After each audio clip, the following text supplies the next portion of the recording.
Assalamualaikum warahmatullahi wabarakatuh.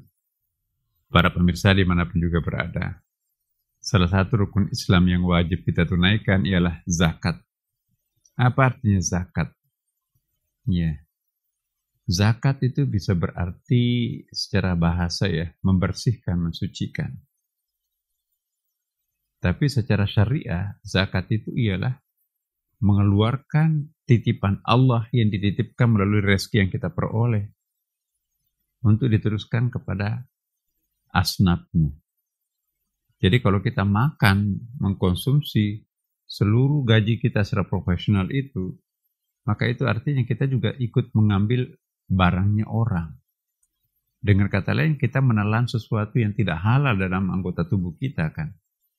Kenapa? Karena kalau orang yang tidak pernah membayar zakat, berarti tidak pernah menyampaikan titipan Allah yang diperuntukkan kepada mereka melalui kita kan. Setiap kali kita mendapatkan rezeki, ya 2,5% haknya orang lain yang dititipkan Allah terhadap kita. Ya tentu saja bagi pendapatan yang sesuai dengan standar yang sesuai dengan nisabnya itu kan. Karena itu saya ingin mengingatkan kepada kita semua, hati-hati kepada para profesional, para pedagang, termasuk juga para pejabat ya, yang memperoleh keuntungan di atas rata-rata, itu jangan pernah melupakan zakatnya, karena kalau itu tidak mengeluarkan zakat, entah itu lupa karena memang sengaja dan sebagainya, itu artinya ikut menelan api neraka masuk dalam tubuhnya. Saya ingatkan sebuah hadis, kullu lahmin nabata min haramin fannaru aula bihi. Ya, semua daging yang tumbuh dari barang yang haram itu hanya akan bisa dibersihkan oleh api neraka. Nauzubillah min dzalik.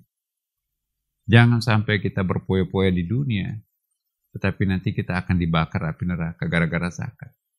Orang yang tidak beres zakatnya, mulai dari liang lahatnya akan disiksa oleh ular. Aku adalah ular yang tidak pernah, aku adalah hartamu yang dulu kau tidak pernah keluarkan zakatnya. Harta itu menjelma menjadi ular, ada kan hadisnya itu. Siapa engkau yang mematok aku seperti ini? Kenapa tahu nama aku? Kenapa tahu sejarah aku? Aku adalah hartamu yang tidak pernah engkau keluarkan zakatnya. Masya Allah, jadi ular yang menyiksa kita di sepanjang waktu di dalam alam kubur kita kan.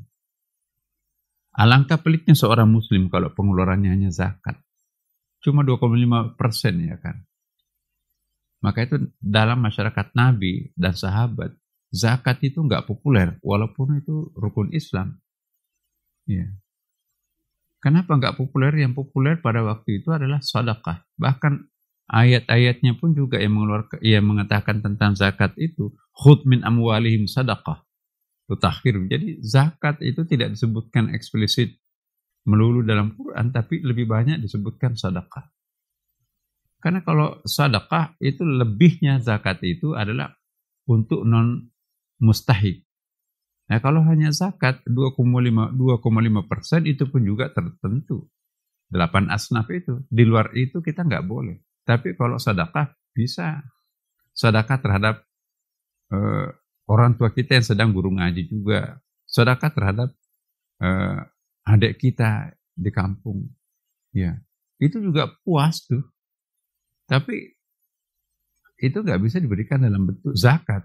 Karena orang tua nggak boleh diberikan zakat ya kan. Itu kewajiban kita untuk memberi makan terhadap kedua orang tua. Maka itu ya zakat peruntukannya lain. Misalnya kita akan pakai membangun jembatan. Nggak bisa uang zakat dipakai bangun jembatan, nggak ada nomenklaturnya dalam Al-Quran itu. Tapi kalau sedekah, infak, jariyah, hibah, wasiat, itu bisa. Maka itu pundi-pundi Islam itu ada 27 poin yang harus kita isi itu. Kalau nggak bisa, ya ambillah pilih. Misalnya wakaf. Berwakaflah walau itu hanya selembar genteng untuk masjid. Walaupun satu sak semen, pembangunan pondok pesantren.